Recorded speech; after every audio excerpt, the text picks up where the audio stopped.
The road that leads Arthur Morgan away from the Linde gang does not begin with a gunshot, or a train robbery, or a betrayal in the snow.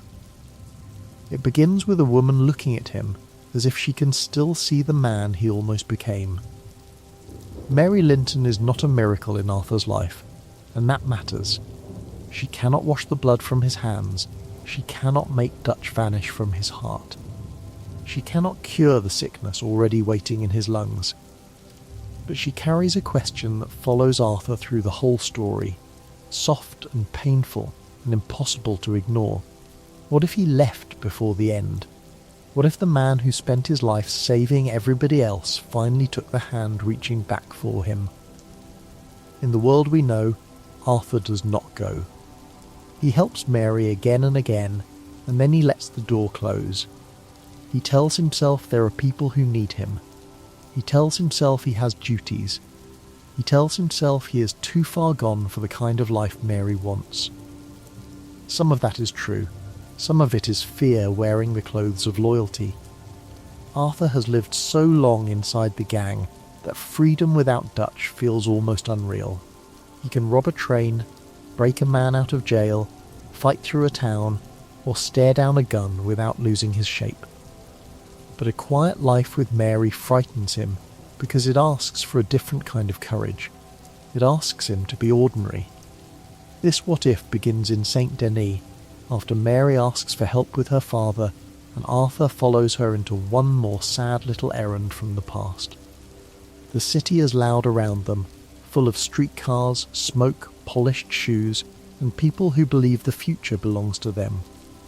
Arthur looks wrong there, like a wolf asked to wait politely in a parlour. Mary looks more at home, but only on the surface. Her family name, her manners, and her clothes can move through that world better than Arthur can. Yet she is also tired of it. Her father is cruel. Her brother has needed rescue. Her love for Arthur remains alive despite every sensible reason it should have died. They are both standing in a city that pretends to be civilized while carrying private ruins beneath the lamps. The evening at the theatre becomes the hinge. In the canon path, it is beautiful because it is temporary. Arthur and Mary laugh. They sit side by side like people from another life. The stage is foolish, warm, and bright. For a little while, Arthur gets to be a man in a seat beside a woman he once loved. Not an outlaw measuring exits, not Dutch's enforcer, not a dying man yet, though the disease is already somewhere inside him. The tragedy is that the scene feels like a borrowed dream. He enjoys it, then returns to the life that will kill him. Here, the dream does not end so easily. After the show, Mary asks him to run with her, and Arthur almost gives the old answer. He almost says he has people to take care of. He almost says it is too late. He almost says he is no good for her, as if declaring himself ruined is the same as protecting her. But something catches in his throat. Maybe it is the memory of Thomas Downes coughing blood into the air. Maybe it is the look in Dutch's eyes lately, the way every plan has begun to sound like a sermon trying to hide panic. Maybe it is Hosea's tired face. Maybe it is the thought of John and Abigail and Jack, a family already beginning to show Arthur what escape might mean. Or maybe, for once, he is simply too tired to lie, so Arthur says yes. The word would not sound grand. Arthur Morgan is not built for shining declarations. It might come out low, almost rough, like a confession he did not mean to let escape. Mary would stare at him because she has heard so many versions of almost from this man. Almost leave, almost change, almost choose her. The silence between them would be long enough for a streetcar bell to ring somewhere down the avenue. Then she would ask if he means it, and Arthur would have to face the weight of meaning something. He would have to say it again, clearer this time. Yes, Mary, I mean it. That second yes would be the first true break from Dutch. Not the later accusation at camp. Not the final crawl up a mountain. Not the moment Arthur realises Micah is a rat. The first break would be quiet, spoken on a St. Denis street beside the woman he lost years before. Dutch's hold on Arthur is partly ideological, partly paternal, partly habit, partly love, and partly guilt. Saying yes to Mary does not erase that hold. It cuts one strand. The rest are still tight enough to bleed. Mary would understand danger faster than Arthur expects. She knows he cannot simply buy a ticket, board a train, and become respectable by morning. He is wanted. The gang is wanted. He has enemies in the law and enemies among criminals. He carries money that may be stolen, weapons that mark him, habits that expose him, and a face that belongs to campfires rather than drawing rooms. Mary is romantic enough to ask him to run, but she is not foolish enough to think running is simple. She would ask what he needs. Arthur would answer poorly at first because he has never planned a life for himself. He has planned robberies, escapes, ambushes, and rescues. A life is harder. He would need to return to camp once. That would be the first argument. Mary would say no before he finishes explaining. Arthur would say he has to get his things, his journal, his money, maybe his horse, maybe enough to disappear without begging. Mary would hear the old pattern in it. One more ride, one more errand, one more duty before choosing her. Arthur would hear that too, and it would sting because she is right. But there is also truth in his need. A man cannot sever 20 years with the clothes on his back and a theatre ticket in his pocket. He has people to warn, even if he cannot save them all. They would make a plan as best they can. Mary would take a room under a name that does not draw attention. Arthur would go back before dawn, not to ask permission, not to debate Dutch, not to say farewell around the fire like a hero in a dime novel. He would go to collect what he can, leave what he must, and write the words he is too afraid to speak. This is important. If Arthur tries to announce his escape, Dutch will turn the whole moment into a test of loyalty. Micah will smell weakness, Bill will bluster, Javier will look wounded, Susan will demand sense. Abigail will understand too much. John will pretend not to care. Hosea may see the truth and make it harder by being kind. Arthur rides back to camp under a night that feels changed because he has chosen against it. The road to Shady Bell, or whatever place the gang holds at this point, has never seemed so full of ghosts. He remembers riding into camp after jobs, after beatings, after drinking, after laughter, after blood. He remembers being young under Dutch's voice. He remembers Hosea teaching him how to read a room, how to bluff, how to survive without always shooting first. He remembers John as a boy too stubborn to die properly. He remembers Abigail holding Jack, and Jack asking questions with the clear eyes of someone who does not yet understand the cost of the people around him. He is not leaving strangers. He is leaving the only family that taught him how to belong. That is why the escape would not be clean.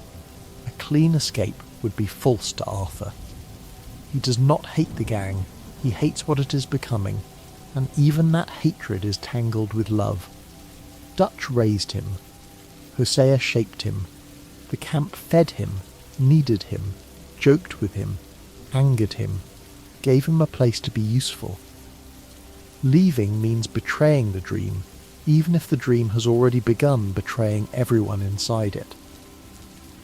Arthur knows this in his body. His hand would tighten on the reins as the campfires appear, not because he is changing his mind, but because love makes the right thing feel like treason. He would move quietly. Arthur is good at quiet when he wants to be. he would take his journal first, because by this point the journal is the truest room he owns. Then money, but not all of it. That matters. If he empties the box, he becomes what Dutch would accuse him of being. If he takes nothing, he makes escape impossible and turns pride into another chain. So he takes enough to travel, enough to buy clothes, enough to help Mary, and perhaps enough to send later to John or Abigail if he can.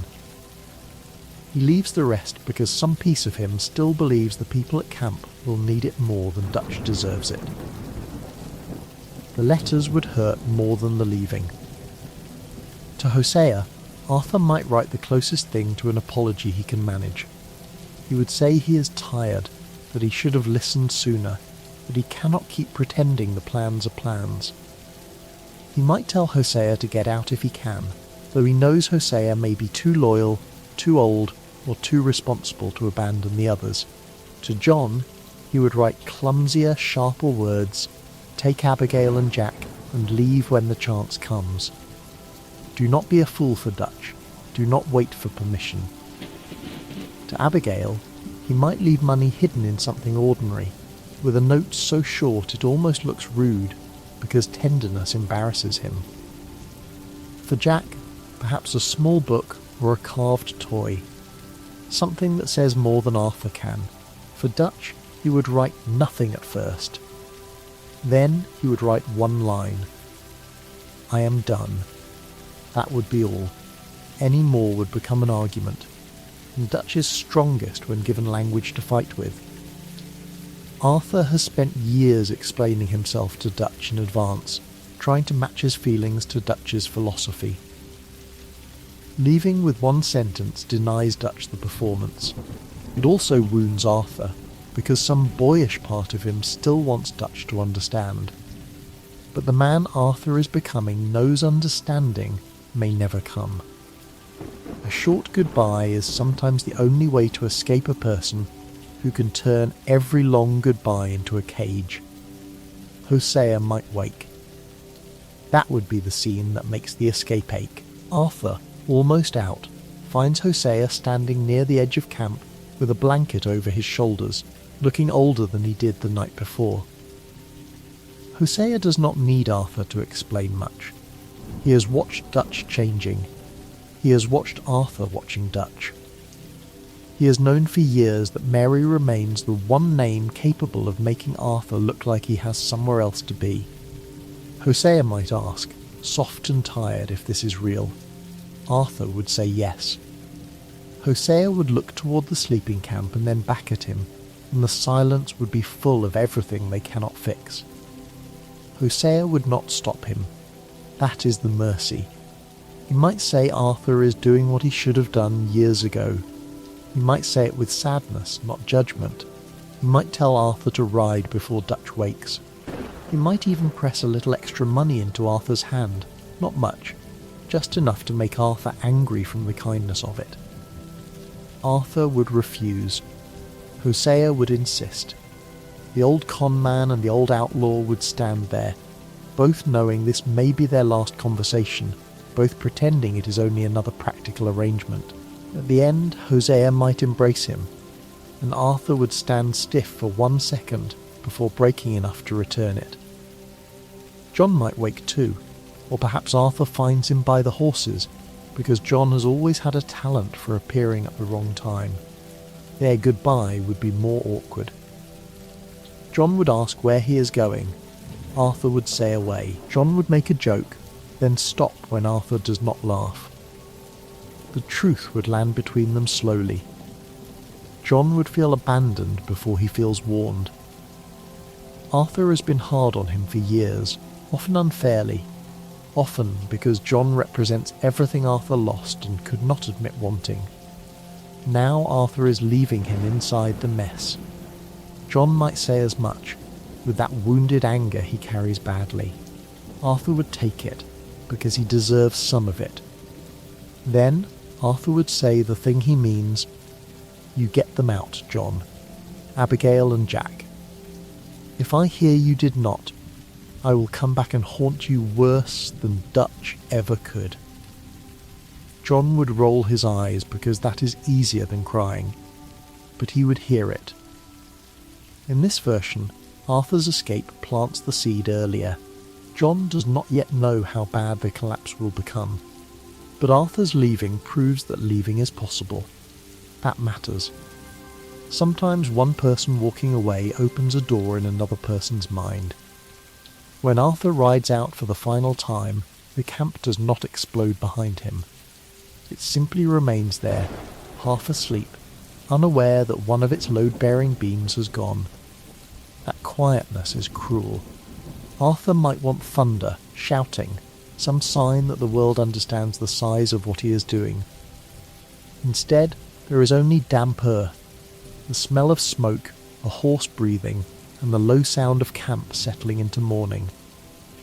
His old life does not chase him right away, it lets him leave, which somehow hurts worse. Mary would be waiting with a bag smaller than Arthur expects. She has left before too, in her own way. She has been leaving family disappointment, social expectation, and the ghost of her own younger self for years. Choosing Arthur means she is not simply rescuing him, she is burning part of her own bridge. Her father would call it disgrace. Her old acquaintances would call it madness. People would whisper that Mary Linton ran away with an outlaw after all, proving every judgment against her. She knows this. She still waits. That makes her braver than Arthur has allowed himself to see. Their first train would feel almost impossible. Arthur Morgan on a passenger train with Mary beside him, not robbing it, not guarding stolen bonds, not watching Dutch charm strangers, but sitting with his hands too large and scarred for the civilized world around him. He would be aware of every glance, a child looking at his hat, a conductor checking tickets, a gentleman noticing the gun he tried to hide poorly. Mary would speak softly, guiding him through ordinary things as if they were dangerous crossings. Arthur would hate needing help and be grateful for it at the same time.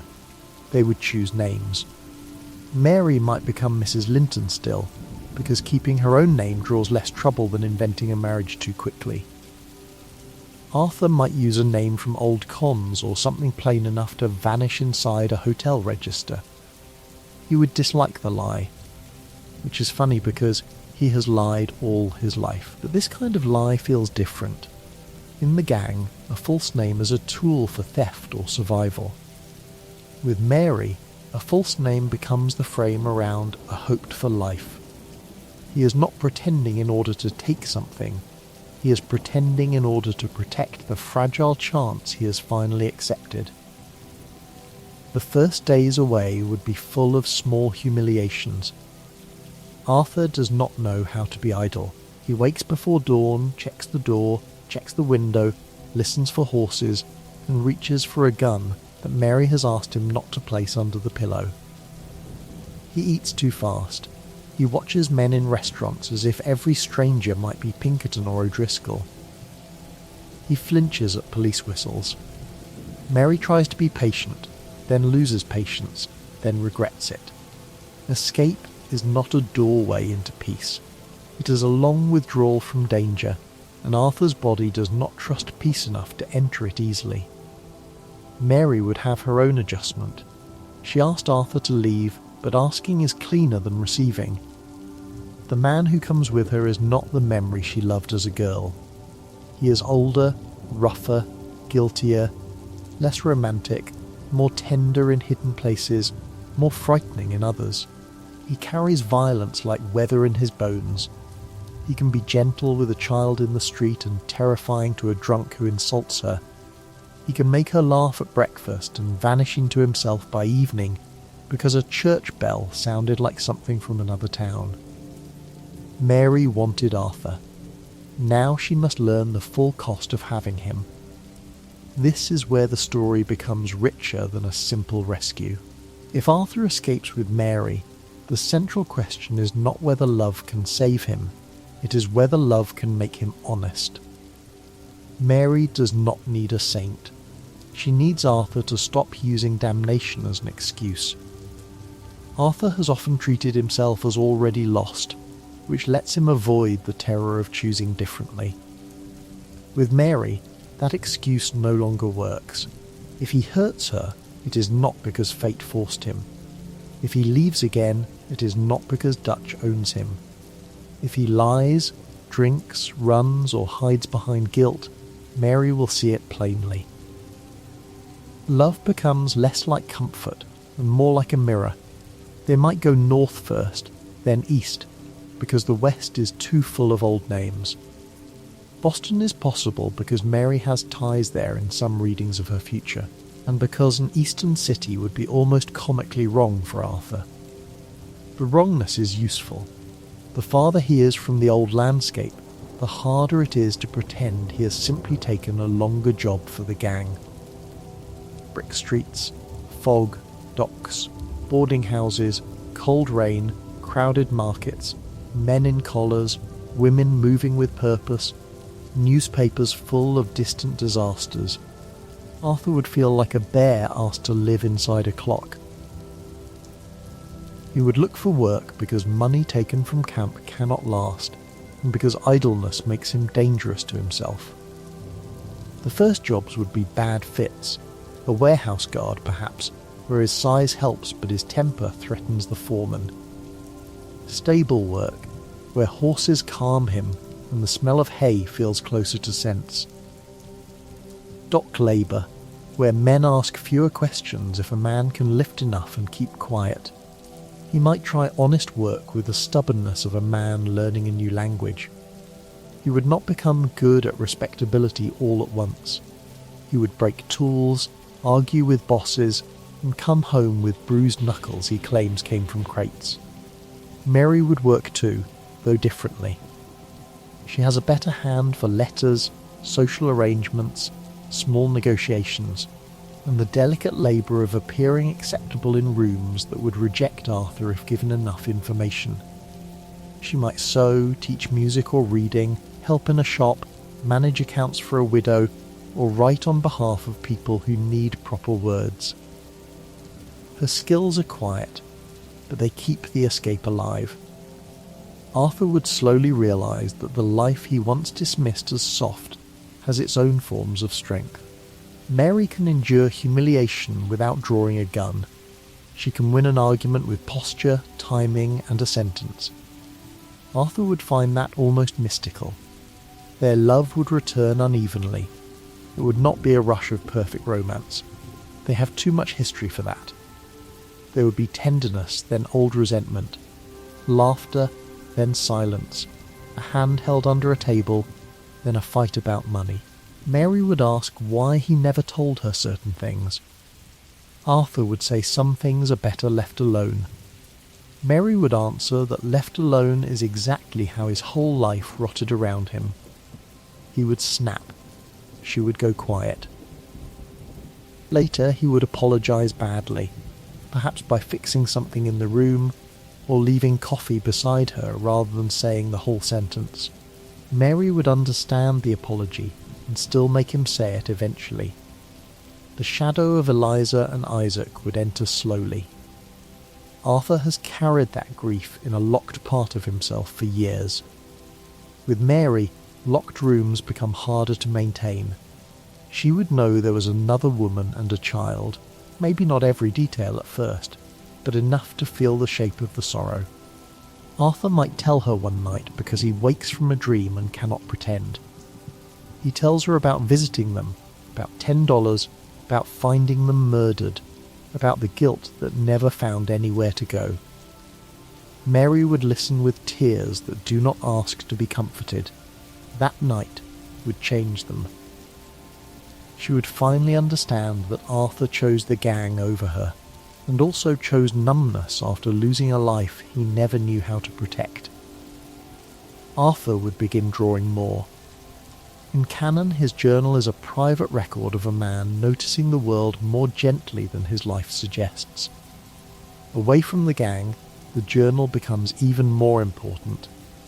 He draws Mary's hands when she thinks he is writing expenses. He draws dock cranes, stray dogs, horses in rain, a little church steeple, the shape of laundry lines between buildings, a sleeping cat in a boarding house window. At first the drawings are proof that he is still restless, always observing exits and strangers. Over time they become proof that the world has not lost its beauty just because he left the life where beauty came between gunfights. Mary would find one of the drawings eventually, perhaps of herself standing by a window with her hair undone, looking tired and alive. She would not tease him right away. She would understand the intimacy of being seen that carefully. Arthur might grumble and try to take the page back. Mary would keep it. That small moment would matter, because Arthur's art is one of the places where he is already redeemed before he knows it.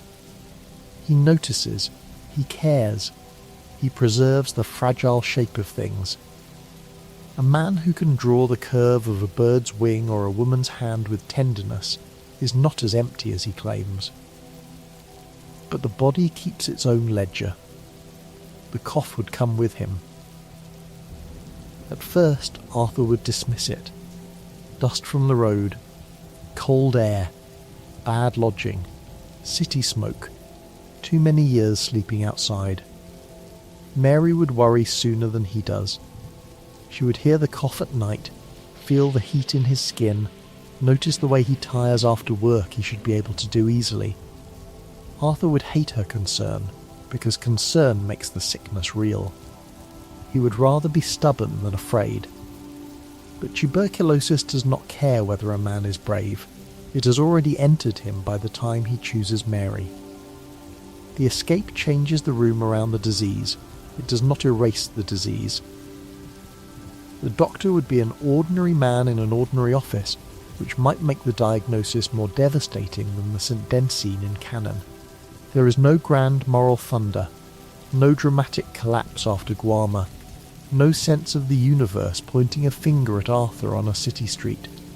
Just a cough, an examination, a quiet change in the doctor's face, and words that make Mary's hand tighten around her glove. Consumption, rest, clean air if possible. Avoid strain. There may be time, there may not be much. Arthur would hear only the parts he already believes. Dying, punishment, deserved. Mary would hear different words. Rest, time, care, possible. She would not accept Arthur's instinct to turn the diagnosis into a sentence passed by God. She would not let him call it justice. That would become one of their fiercest fights. Arthur might say men like him do not get long lives. Mary might say men like him have been using that line to avoid living the lives they still have. He might tell her she should leave before she becomes a nurse to a dying outlaw. She might answer that he does not get to abandon her in the name of sparing her. That sentence would stop him because it names the oldest trick he has. The sickness would slow the fantasy of escape into something more intimate. They would need better air, less smoke, quieter work, and money that does not come from violence. Perhaps they move again, out of the crowded city toward a smaller town with cleaner hills.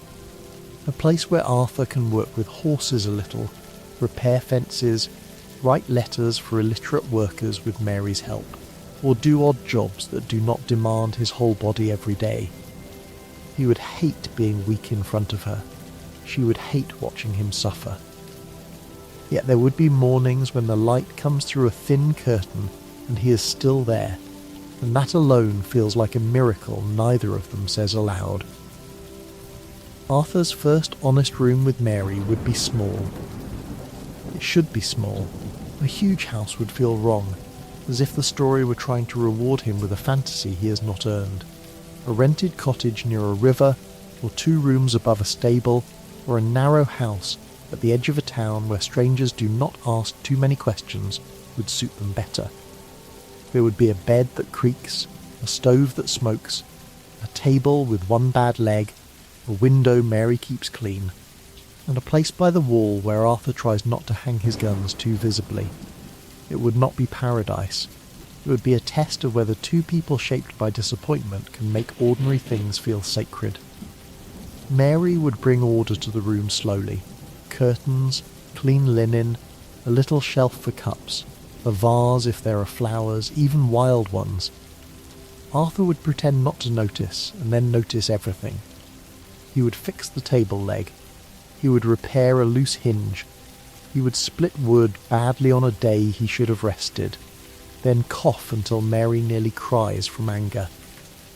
He would carve a small hook for her coat, because buying one feels wasteful, and making one gives his hands a reason to exist. These domestic details are important, because they show Arthur's love in the language he actually speaks.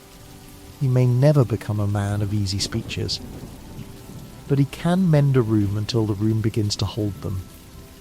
There would be awkward humour too, because Arthur without humour becomes too heavy. Mary might try to teach him how to behave at a respectable supper, and he would ruin the lesson by asking how respectable the supper can be if everyone there is lying. He might wear a better coat and look so uncomfortable that Mary laughs to spite herself. He might attempt to read some society column aloud and make it sound like a wanted poster.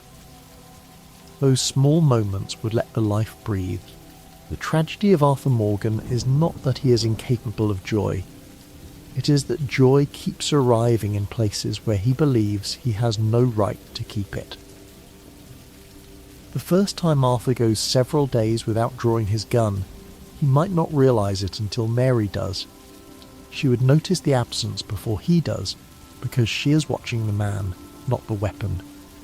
No threats, no shouting, no one dragged from a horse, no midnight ride, just work, coughing, bread, rain, a letter, a horse needing care, a neighbour needing a fence repaired. Arthur might shrug when she mentions it, but later, alone, he would look at his hand and feel a strange emptiness. Violence has been the grammar of his usefulness for so long that a peaceful week can feel like losing a language. He would try to become good at the new grammar. Not perfect, never that. He would still frighten men who push too hard. A cruel foreman might learn that Arthur's patience has limits. A drunk who corners Mary in a market might see something in Arthur's eyes and leave quickly. But Arthur would begin stopping himself sooner. He would feel the old force rise, then hear Mary later, or Hosea's goodbye, or Jack's small voice somewhere in memory.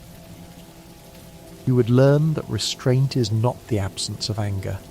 It is anger held long enough for another choice to appear. Letters would become the cord between Arthur's old life and his new one.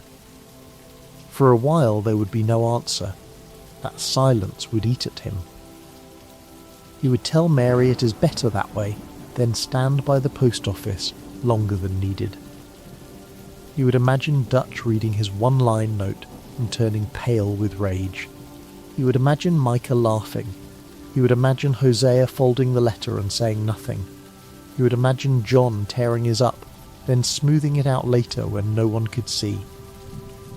The imagination can punish a man almost as well as the truth. News would arrive in pieces.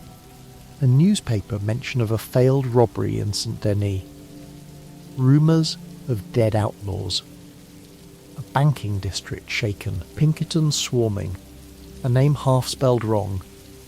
Hosea Matthews perhaps mentioned as an old con man killed in the chaos, or not mentioned at all, because newspapers often flatten the dead into categories. Lenny might become one of several unidentified accomplices. John might be reported arrested. Dutch might be called a notorious leader. Arthur would read the article once, then again, then fold it badly, because his hands have begun to shake. That moment would nearly destroy the escape. Arthur left before the bank robbery. Without him, the job may still happen, because Dutch is already deep inside his own momentum. Hosea might still object. Micah might push harder. Dutch might hear Arthur's departure as a challenge to prove that he does not need his old enforcer. In that mood, the St. Denis plan could become even more reckless. The Pinkertons may still be waiting. Hosea may still die. Lenny may still die. John may still be taken. The gang may still scatter toward Guarma or into worse confusion. Arthur's absence does not save them. It changes the shape of his guilt. Mary would see the guilt before he names it. He would become quiet in a different way, not peaceful, but absent, as if part of him has ridden back south without telling his body. She would know the look by then. Arthur can sit at a table and still be gone. She might take the newspaper from him, read enough, and understand that his escape has not freed him from the people he left. Love cannot become a locked gate. If Mary tries to keep him by forbidding grief, she loses him. If she gives him permission to run back into the fire, she may lose him another way. That is the cruelty of loving Arthur Morgan. Their argument after the news would be one of the central scenes. Arthur would say he has to go. Mary would ask what that means. He would say John is in prison, Hosea may be dead, the others may be hunted, and he cannot sit in a clean room while they hang. Mary would answer that he is sick, wanted, and finally alive in a way that is not built from other people's disasters. Arthur would snap that Hosea was like a father to him. Mary would snap back that she knows, and that is why Dutch had him chained for 20 years. Both statements would be unfair. Both would contain truth. The fight would not end with Mary winning or Arthur winning. It would end with exhaustion. Arthur coughing into a cloth. Mary standing by the window, afraid to look because blood would make the future too clear. He might apologize first, not beautifully, but honestly. He would say he does not know how to be happy while people he loves are dying. Mary would answer that she never asked him to be happy by becoming selfish. She asked him to live. Then, after a long silence, she might say the bravest sentence she can offer. If you are going to help them, we do it with a plan, not with you riding off to die because guilt told you to. That is where Mary becomes more than the woman Arthur escapes with. She becomes the person who changes how he helps. In canon, Arthur's redemption often happens through bodily sacrifice. He pushes himself until the last of him is spent. With Mary, sacrifice still exists, but she refuses to let him confuse sacrifice with impulse. She would ask who can be reached, who can be trusted, what money remains, where the law is looking, and how to help without returning to Dutch's orbit. Arthur would be irritated by the practical questions, and then grateful because they keep him from becoming a martyr before he has done anything useful. They might write to Tilly first. Tilly is sensible, observant, and more likely than most to survive by seeing danger clearly. If a letter can find her through careful routes, it might carry money and a warning.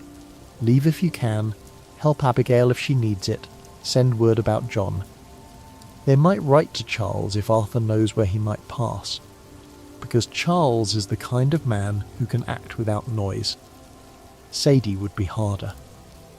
Sadie after the gang's ruin is a force, and Arthur knows her courage can open doors that should stay closed.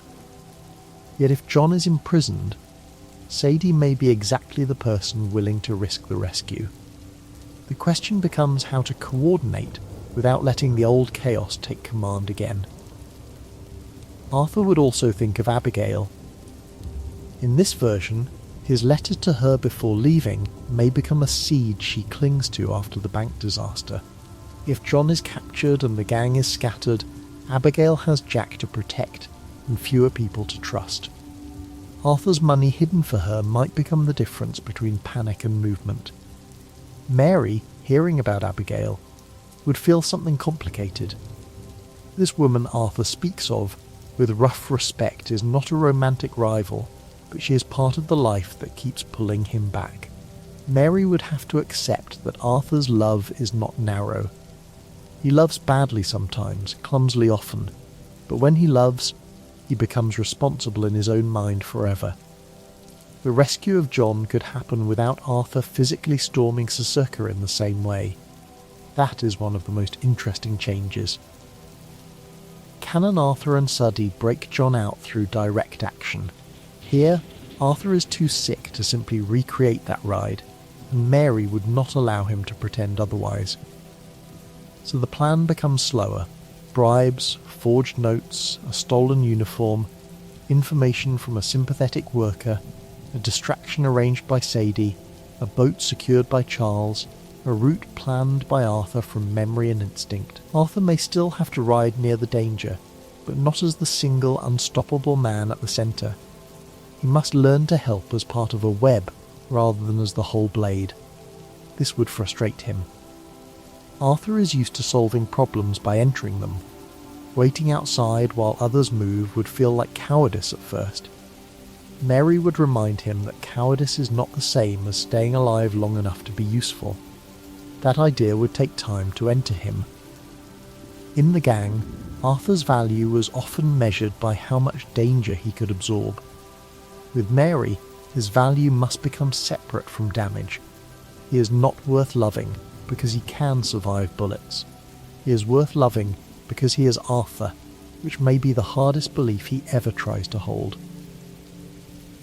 If John is freed through this quieter network, the meeting between John and Arthur afterward would be full of unfinished anger. John might arrive thin, exhausted, furious, grateful and ashamed. He would see Mary and understand, perhaps for the first time, that Arthur truly left. Arthur would see John and feel the old big brother contempt rise before love softens it. John might say, "So you really did run?"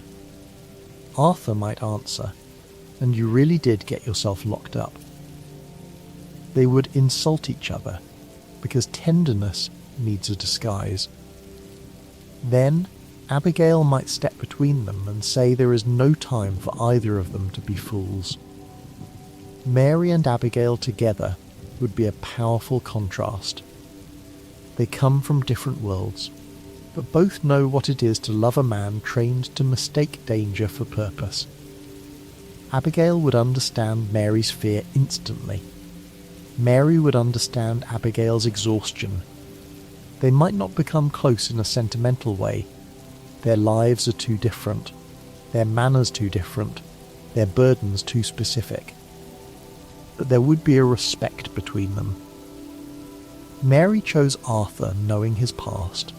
Abigail chose survival with John despite his. Both women know that loving an outlaw often means fighting the outlaw inside the man as much as the law outside him. Jack would affect Arthur more painfully in this version, because Arthur has begun living near the edge of the life Jack deserves. A small room, food that is not stolen, a bed that belongs to the same people every night, a window with morning light. Seeing Jack after the escape would sharpen Arthur's understanding of what he wants for the boy. It is no longer an abstract future. Arthur has tasted the beginning of one. He knows how fragile and awkward and precious it is. That knowledge would deepen his determination to keep Jack from becoming another child raised by campfire lies. Dutch's reaction to Arthur's disappearance would poison the gang faster. Dutch would not say Arthur abandoned him, because Dutch cannot bear that kind of personal wound plainly. He would turn it into philosophy. Arthur lost faith. Arthur was seduced by comfort. Arthur forgot the cause. Arthur chose a woman and a soft bed over his family. Micah would feed every word. He would suggest that Arthur may talk, that love makes men weak, that perhaps Arthur was never as loyal as Dutch believed. Dutch would resist at first because Arthur is too central to his self-image. Then resentment would become useful. Once Dutch can treat Arthur as fallen, he no longer has to wonder why Arthur left. Hosea's absence after St. Denis would remove the one person who might have translated Arthur's departure with compassion. If Hosea dies in the bank robbery, Dutch loses both his oldest friend and the man who might have said, "Arthur saw what you refused to see." Without Hosea, Micah's interpretation grows louder. The gang becomes colder. John, if returned, becomes suspect. Abigail becomes more desperate. Javier and Bill cling to Dutch because uncertainty frightens them. Susan tries to hold order with discipline, but order is not the same as trust. The family Arthur left begins to resemble a camp built around a wound. Arthur would hear pieces of this through letters and travellers. Each piece would hurt. The gang moving again.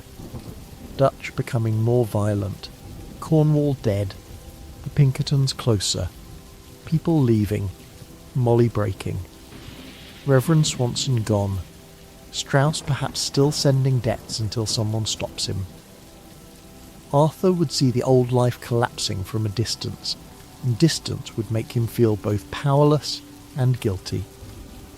In canon, he is inside the collapse, able to act, argue, rescue, and confront. Here, he is outside with Mary, learning that escape means accepting the pain of not controlling every outcome. That lesson would nearly break him. Arthur has spent his life as a man people send when something must be done. If he cannot fix it, what is he? Mary would have to ask that question gently and fiercely. Are you only the man who rides into trouble? Are you only useful when bleeding? Arthur might have no answer. The sickness takes his strength. Escape takes his old role. Love takes his excuses. What remains is a man he has barely met, a man who draws, worries, loves, coughs, regrets, and still wants to do good without knowing how. The turning point might come with Strauss. If Arthur left before fully confronting the debt work, the memory of Thomas Downes would still haunt him, sharpened by the diagnosis. Mary would eventually learn how Arthur became sick. Not every detail at once, but enough. A poor man, a debt, a beating, a cough, a widow left worse than before. She would be horrified, and Arthur would not defend himself. This could become the moral centre of his life away from the gang. Without the camp's immediate collapse around him, he has more time to sit with what he did to people who were not enemies. Arthur might seek out the Downes family earlier or from a distance. Perhaps he cannot safely return to the same regions, but he can send money through Mary, through a lawyer, through an anonymous letter, through a church. Mary would insist the money be clean now, earned if possible, or at least separated from the gang's last funds. Arthur would say money is money. Mary would say no, because if he wants to stop living like the old life does not stain things, he has to stop pretending the source never matters. This would annoy him because moral precision is easier for people who have not had to steal supper. It would also teach him. Helping Edith and Archie from afar would not give Arthur the same direct forgiveness canon offers later, but it would give him a quieter labour. He might never hear Edith forgive him. He might never see Archie grown safer. He would have to do the right thing without receiving the comfort of seeing its effect. That is another kind of redemption. It is less dramatic than kneeling in the dirt before someone he wronged. It is a man sending money, arranging work, and carrying guilt without asking the wounded to soothe him. Mary would understand the value of that, because much of her own life has involved doing quiet duties no one celebrates. Arthur's old son, Isaac, would return to his mind more often once he is near the possibility of family. Jack, Mary, the Downes boy, even children playing outside their room would stir grief he has avoided. He might tell Mary more about Isaac one evening when a child in the street laughs in a way that wounds him. Mary would not try to make the story better. Some stories cannot be made better. She might simply sit beside him while he says the boy's name. That would be part of their love, not repairing every pain, but allowing it to be spoken without turning away. The more Arthur learns to live with Mary, the more clearly he sees how Dutch used the word freedom. Dutch's freedom was large, beautiful, and often abstract. It meant land without law, people without masters, a world where the gang answered to no one. But in practice, Dutch's freedom required constant running, constant money, constant loyalty, and constant danger. Mary's version of freedom is smaller and more demanding. It means paying rent, telling the truth, resting when sick, apologising after cruelty, earning food, making plans, and staying when shame says leave. Arthur might realise, slowly and with some embarrassment, that Dutch's freedom was easier to worship because it asked for sacrifice in public. Mary's freedom asks for humility in private. There would still be desire between them, and the story should not make their love only moral labour. Arthur and Mary loved each other before duty, grief, and class judgment crushed the possibility. Living together would bring back warmth neither fully expected. A hand on the back while passing in a narrow kitchen, Mary brushing dust from Arthur's coat and leaving her fingers there longer than needed. Arthur touching her hair with a tenderness almost too careful for a man who has broken so many things. These moments would not erase the sickness. They would make the sickness crueler, because every good thing becomes something time can take. The fear of infecting Mary would haunt Arthur. Tuberculosis carries practical danger, and even if understanding of the disease in 1899 is imperfect compared with later medicine, people know enough to fear close quarters and coughing blood. Arthur might try to sleep in a chair, keep distance, turn his face away, refuse kisses when the cough worsens. Mary would be frightened too.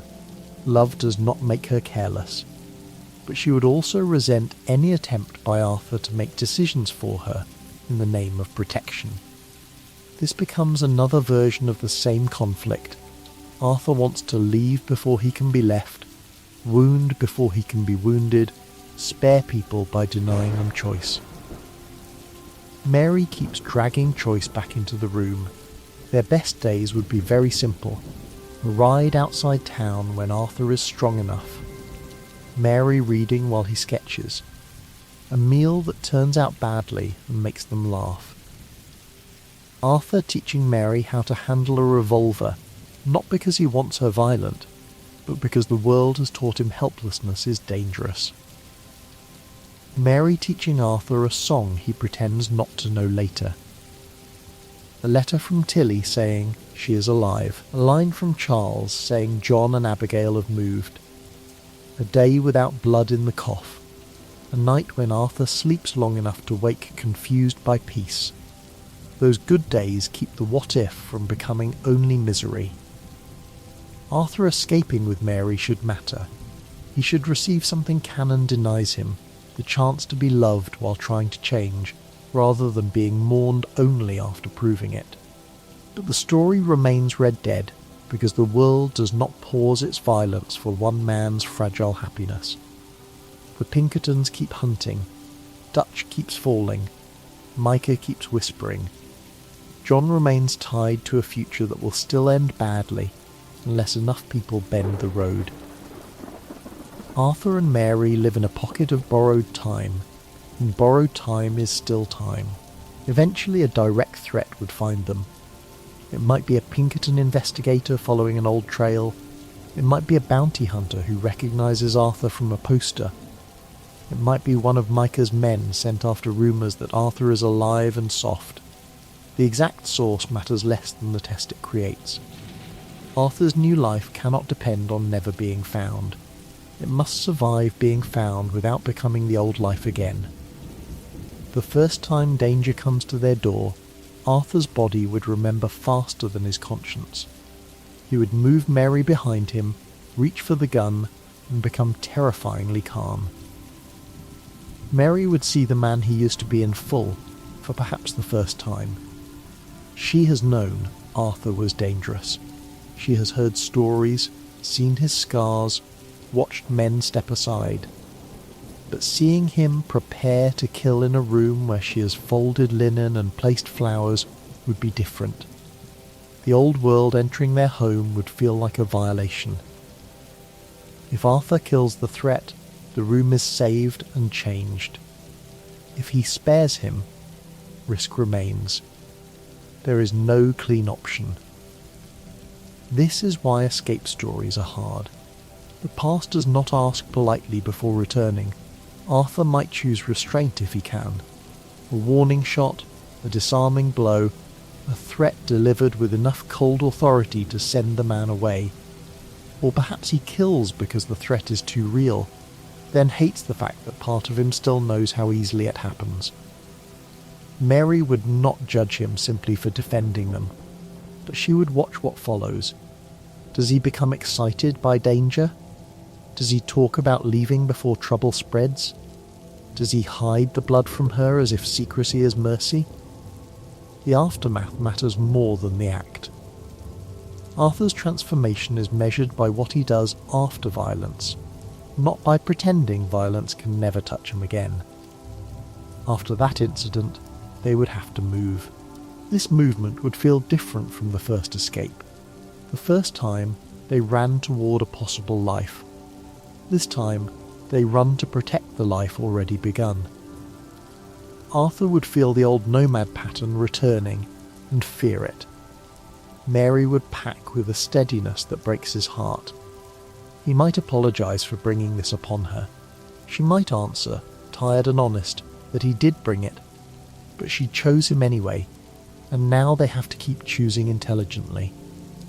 That is love stripped of poetry and made stronger by it. They might head farther north, toward colder air and fewer old contacts, or westward under a new name, though the west is dangerous with memory. A mountain town could give Arthur cleaner air for a while.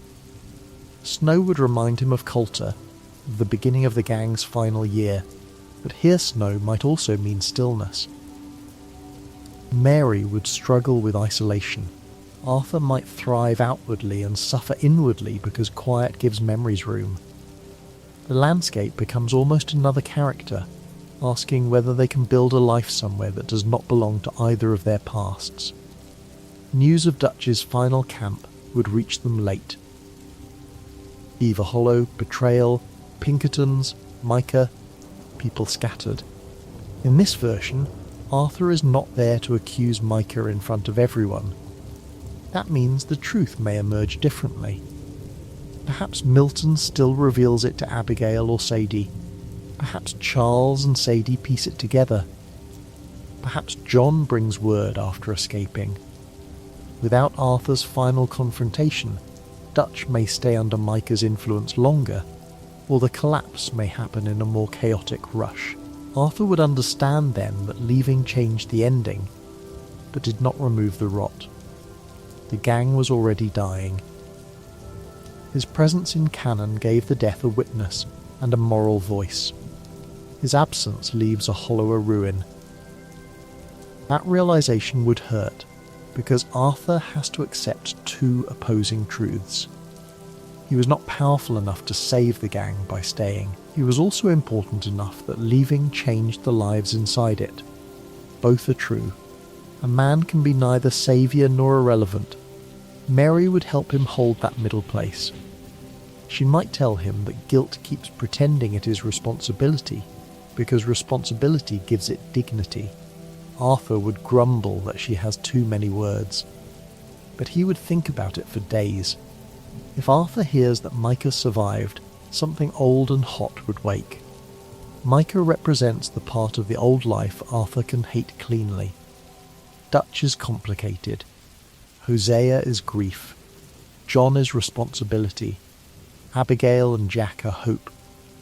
Micah is corrosion with a grin.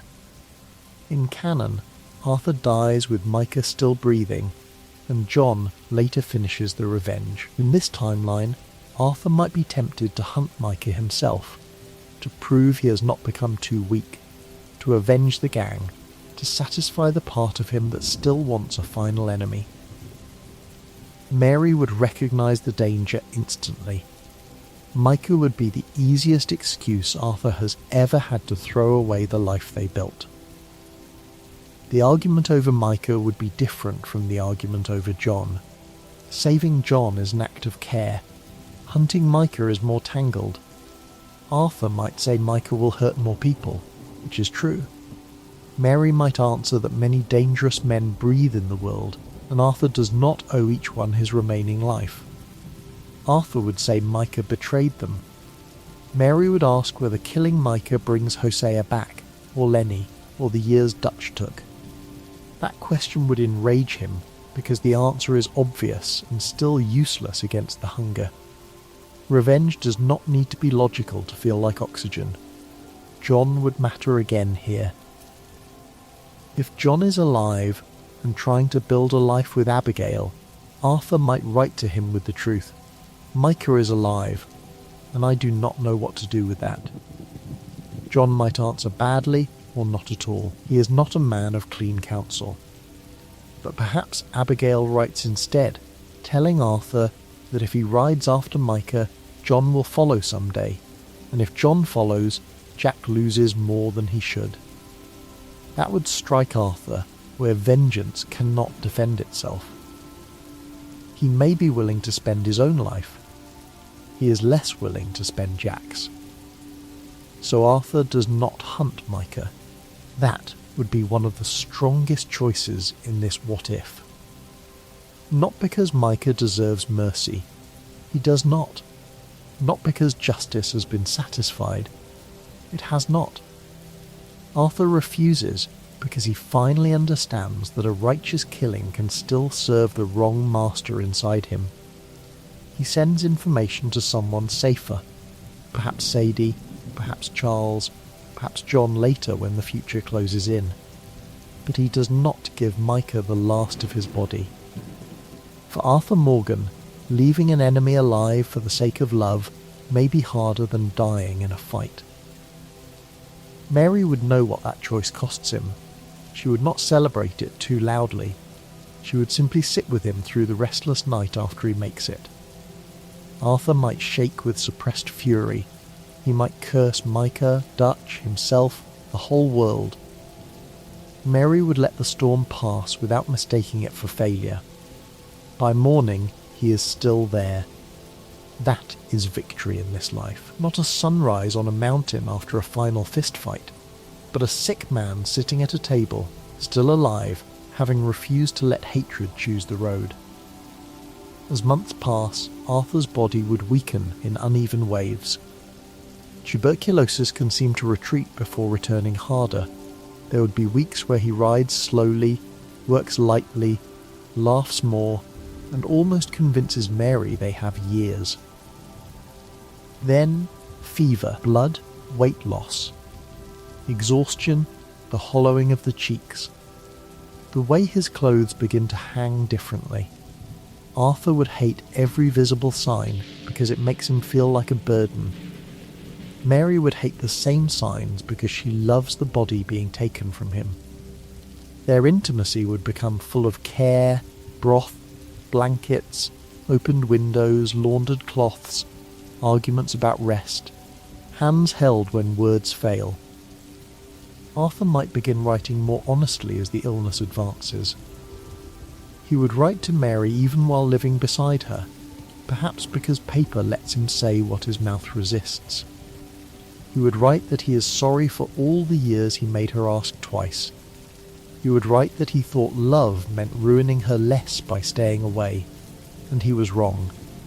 He would write that the short life they made is not small to him. He would write that if he seems angry, it is because he wants more mornings and does not know who to rob for them. That line would be Arthur exactly, half joke, half wound.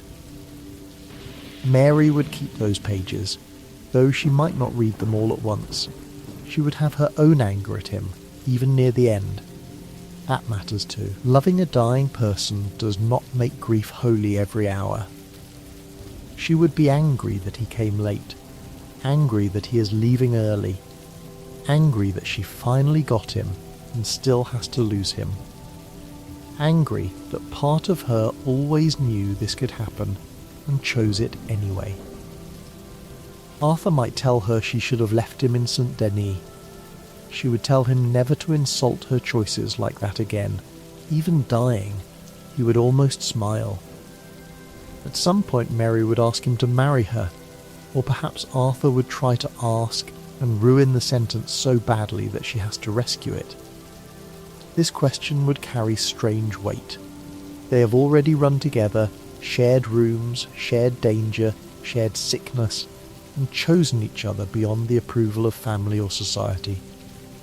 In one sense, marriage changes little. In another, it changes everything, because Arthur has spent his life existing outside respectable structures. To stand beside Mary before a minister or a clerk and say his name without running would feel more frightening than robbing a bank. It would mean allowing the world to witness him as a man who belongs to someone and is belonged to in return. Arthur would resist for the usual reasons. He is dying. He is wanted. He has no right. He cannot give her children. He cannot give her a long life. He cannot give her a name that opens doors instead of closing them. Mary would listen until she has heard enough, and then tell him he is answering a different question. She is not asking whether he can promise forever. She is asking whether he can stop denying the truth of what they already are. That would silence him, because Mary has learned how to find the cowardice hidden inside his nobility. Arthur often calls it protection when he refuses to receive love. Mary, by now, knows the difference. The wedding would be almost painfully small, no grand church full of flowers, no old friends crowding the pews, no Dutch giving a speech that turns love into philosophy, perhaps a quiet minister in a rural town, a clerk with poor eyesight, two borrowed witnesses who think the couple is unusual but not worth remembering. Mary would wear something simple, maybe the best dress she can manage without attracting attention. Arthur would stand in a coat brushed too many times, hat in his hands, looking as if he might apologise to the floorboards. When asked for his name, he would hesitate. Then he would give the real one, Arthur Morgan. Those two words in a clean room would feel like a confession. For years the name has belonged to wanted posters, camp calls, drunken jokes, Dutch's plans, Pinkerton files, and the fear of men who crossed him. In that moment, it would belong to Mary too. Not as a trophy, not as a burden she did not understand, but as the true name of the man she chose. Mary Linton may become Mary Morgan, or she may keep Linton in some places for safety, but the deeper change is not on paper. The deeper change is that Arthur stops treating his name as something fit only for trouble. Afterward there would be no feast. Perhaps bread, stew, a bottle of something modest, and a laugh because Arthur does not know what a husband is meant to do after the ceremony. Mary might say he can start by sitting down before he falls down. He might call that bossy. She might say marriage has only made her more qualified. It would be ordinary, and that ordinariness would be the gift. Arthur has had enough dramatic days to fill 10 lives. A quiet meal after a quiet wedding may be the most radical thing he ever receives. The marriage would not cure their fear. If anything, it would sharpen it. Mary has a legal and emotional bond to a dying outlaw. Arthur has finally accepted a future and can feel it slipping faster because it is real now. But the marriage changes the way he moves through the remaining days. He is no longer a man visiting a life that belongs mostly to Mary. He is part of it. He may still be awkward, sick, ashamed and haunted, but he is not merely passing through. The room has 2 cups because 2 people live there. The bed is not borrowed from a dream. The morning is theirs, however few remain. Arthur's journal would become more deliberate after the wedding. He might begin writing as if he is leaving a map behind, not of roads and robberies, but of what he finally understood. He would write about Dutch with more sadness than rage. He would write that Dutch loved people and used them, and that this is what made him so hard to hate cleanly. He would write about Hosea as the wiser father he did not follow soon enough. He would write about John as a fool who might yet become a decent man if he stops confusing pride with courage. He would write about Abigail as one of the strongest people he knew because she kept choosing life without pretending it was easy. He would write about Mary differently, less as the angel he lost, because Mary is not an angel and would hate the stupidity of being made into one. He would write about her temper, her stubbornness, her hands, her ability to make a room feel less temporary, her habit of reading letters twice, the way she looks when deciding whether to forgive him, the way she can be afraid and still keep moving.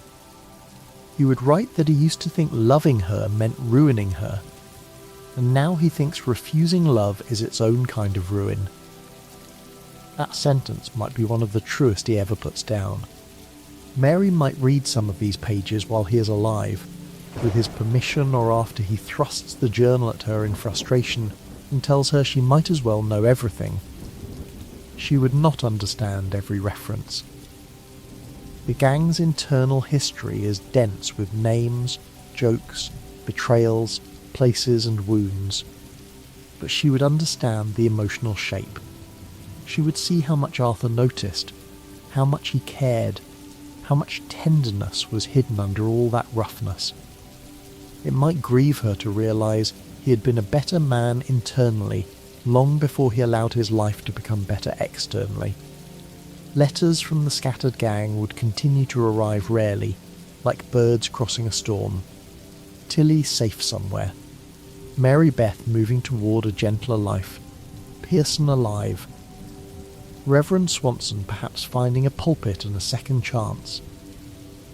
Charles seen in the north. Sadie hunting bounties with a fearsome reputation. John, Abigail and Jack moving from place to place, trying to become invisible. Each name would bring relief and sorrow. Survival after the gang is not the same as healing.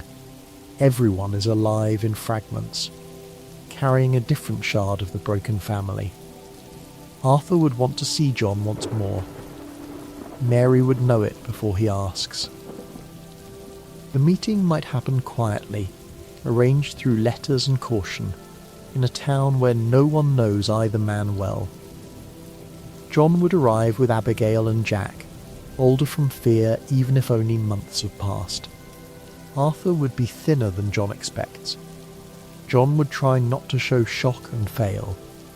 Arthur would make a joke about John's face looking stupid as ever, and John would call him an ugly old bastard, because that is how they keep from collapsing into grief too quickly. Jack would approach Arthur carefully. In canon, Arthur's final acts are aimed toward Jack's future, but Jack is too young to fully understand the man who helped buy it. Here, Arthur might get one more chance to speak to him. Not a grand lecture. Arthur would never trust himself with one. He might give Jack a book, perhaps one Mary helped choose, and tell him to read it twice if it is any good, and throw it away if it lies. Jack might ask if Arthur is sick. Adults would freeze. Arthur, after a moment, would say yes. Jack would ask if he will get better. Arthur would look at Mary, then at Abigail, then say he is trying to be better in the ways he still can. It is not the answer a child wants. It is the answer Arthur has. Abigail would understand more than John during that visit. She would see Mary moving around Arthur with practiced care, see the way Arthur accepts help while pretending not to, see the cost of the escape. She might thank Mary privately for keeping him alive. Mary might answer that Arthur did some of that himself, though not as much as he should. Abigail would almost smile. The two women could share a moment of tired recognition. Men like Arthur and John can be brave in gunfire and helpless in kitchens. capable of dying for someone and terrible at simply staying. Loving them requires patience, anger, and a refusal to worship their worst habits. John and Arthur's private talk would be rough and vital. Arthur would ask where John is headed. John would say he does not know. Arthur would tell him not knowing is better than letting Dutch tell him. John would bristle because Dutch's name still stings. Arthur would cough, recover, and then speak more plainly than usual. He would tell John that leaving is not something a man does once. He has to do it every morning. Leave Dutch. Leave Micah. Leave the old pride. Leave the part that wants to prove something to dead men. Build the house even if he feels like a fool swinging a hammer. Let Abigail be right sometimes. Let Jack see him work more than he sees him shoot. John would not answer well. Advice from Arthur has always arrived wrapped in insult, and even sincere advice can feel like an attack when it names the truth too accurately. But John would hear it. He would see Arthur sitting there, alive because he left, dying because some things cannot be outrun, and changed because Mary forced him to stop pretending he had no choices. John would hate the lesson and need it. Before leaving, he might ask if Arthur regrets it. Arthur would look toward Mary through the window, then back at John, and say yes, because Arthur is honest enough to admit regret is not simple. Then he would add, "But I would do it again." That sentence would stay with John for years. After John leaves, Arthur would collapse harder than he expected. The visit costs him. Emotion can exhaust a sick body as surely as labour. Mary would help him to bed, angry and frightened because he pushed himself too much, and he would apologise with the faint humour of a man who knows he is guilty. But under the exhaustion there would be peace. He saw John. He saw Abigail. He saw Jack. He placed words where he could. He cannot ride beside them forever. He has done what the body allowed. For Arthur, who has always measured duty by physical action, accepting the limit becomes part of the redemption. The last season would come slowly enough for denial, then quickly enough for panic. A warm autumn might deceive them. Arthur could sit outside in a blanket and draw trees, or a horse across the road, or Mary reading with the sun on one side of her face. He might seem almost stable. Then winter air, or a fever, or a streak of blood too bright to dismiss. The doctor would visit more often. Mary would count coins with a calm face and shaking hands. Arthur would pretend not to notice. They would both become expert at pretending for short periods, then too tired to keep it up. Arthur would ask for little near the end. This would frustrate Mary because it gives her less to do, and doing is how fear survives the hour. He might ask for the window open even when the air is cold. He might ask for his journal. He might ask whether there is news. He might ask her to describe something outside if he cannot sit up. A wagon passing, a dog in the road, clouds moving, children on their way to school. He spent his life moving through a huge world, and now the world comes to him in pieces through Mary's voice. The guilt would not disappear.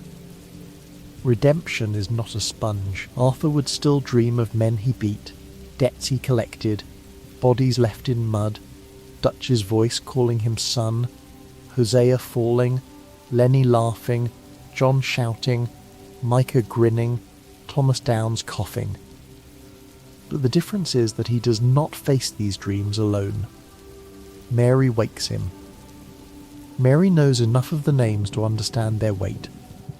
Sometimes she tells him where he is. Sometimes she simply places a hand on his chest until his breathing steadies. That is a kind of mercy canon Arthur rarely receives, the chance to be brought back from nightmares by someone who knows him fully and stays. He would try to send Mary away once more. perhaps during a fever when shame loosens his tongue. He might say she should go to Boston, to family, to anyone with clean walls and no dying outlaw in the bed. Mary would be exhausted enough to become furious. She would tell him that if he asks her to leave again, she will throw something at him and then stay anyway. He would laugh, cough, and cry a little despite himself. Their love near the end would not be polished. It would be stubborn, irritated, tender, and real. Arthur's final letters would need to be written before he becomes too weak. To John, he would write in direct words, "Do not hunt ghosts to prove you loved the living. If Micah shows up at your door, kill him. If he stays away, let him rot somewhere else. Your boy needs you more than your pride does." To Abigail, he would write that she was right more often than any of them admitted, and that if John acts stupid, she has his permission to tell him Arthur said so. To Jack, he would write something softer, maybe about books, horses, drawing, and not believing every man who speaks beautifully. To Mary, he would write too much and not enough. Mary's letter would be the hardest. He might begin it many times. "My dear Mary," "Dear Mrs. Morgan" if she took the name. "Mary, my Mary," too sentimental, scratched out. He would struggle because no letter can hold the apology, gratitude, desire, regret, and wonder of the life she gave him after he thought life had closed. In the end, he might write simply that she made him brave in a way no gun ever did. That she did not save him from death, but saved him from dying as the man he was. That he is sorry for arriving late, but not sorry for arriving. That every ordinary morning with her was worth more than all the money Dutch ever chased. He might ask not to be buried under any grand stone. Arthur would not want a grave that lies. Mary might choose a quiet place with a view, perhaps near trees, perhaps near a field where horses sometimes graze, somewhere that does not belong to the gang or the law. She might insist on his real name. Arthur Morgan, husband of Mary, a good man if she can bear to write it. Arthur would object weakly if he saw the words. Mary would tell him to be quiet for once. He would, because dying has finally taught him that arguing with Mary is often a waste of limited breath. The final day should not be too dramatic. Arthur Morgan has had enough dramatic days. It might begin with pale morning light and a quiet room. Mary half asleep in a chair because she refused the bed. Arthur waking before her, looking at the window, hearing a bird or a wagon wheel, feeling pain but also a strange distance from it. He might not see a grand sunrise over mountains, but he would see light on the wall of the room they shared. That is the right image for this version, not the vast open west taking him back, but the small life he chose holding him until the end. Mary would wake and know. People who care for the dying often know before anything is said. She would come to him, take his hand, and perhaps try to speak too many words at once. Arthur might stop her with the faint pressure of his fingers. He has never needed many words when the important things are already in the room. He might say her name. He might say he is sorry. She might say she knows. He might say he is not. She might say she knows that too. The contradiction would be perfect. Sorry for the pain, not sorry for the love. Both true. In canon, Arthur's high on a death gives him the sunrise as a final image, the world opening wide as he lets go after saving John.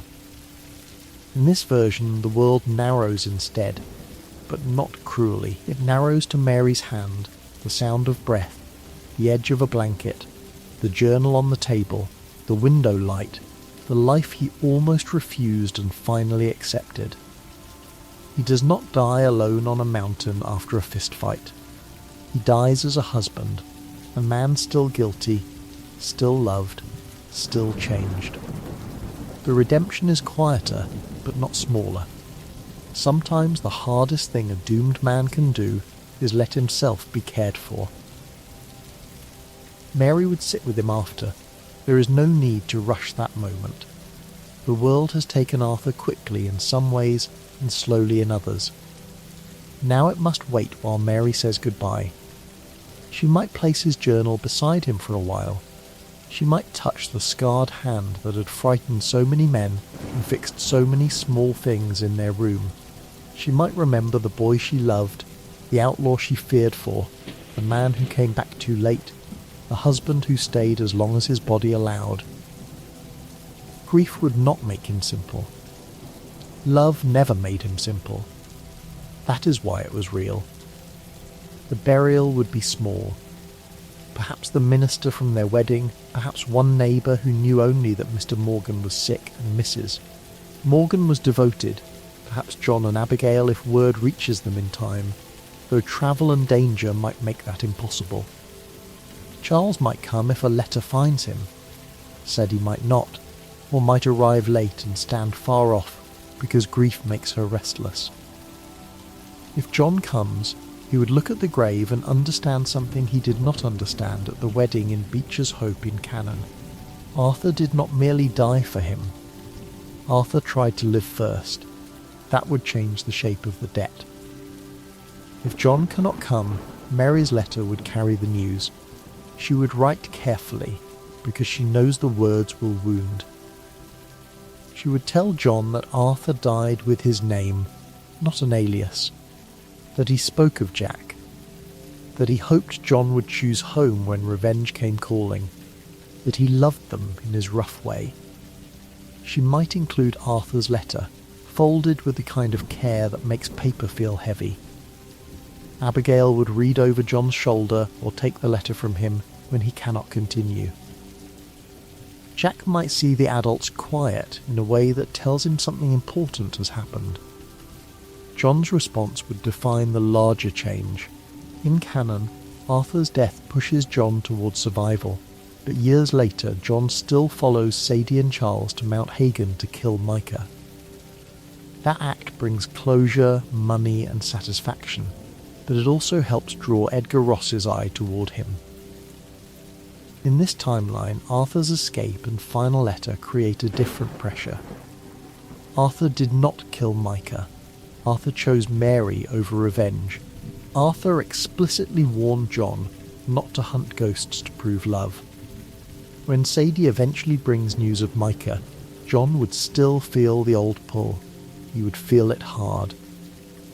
But now the warning has a face, a room, a grave, and Mary's handwriting around it.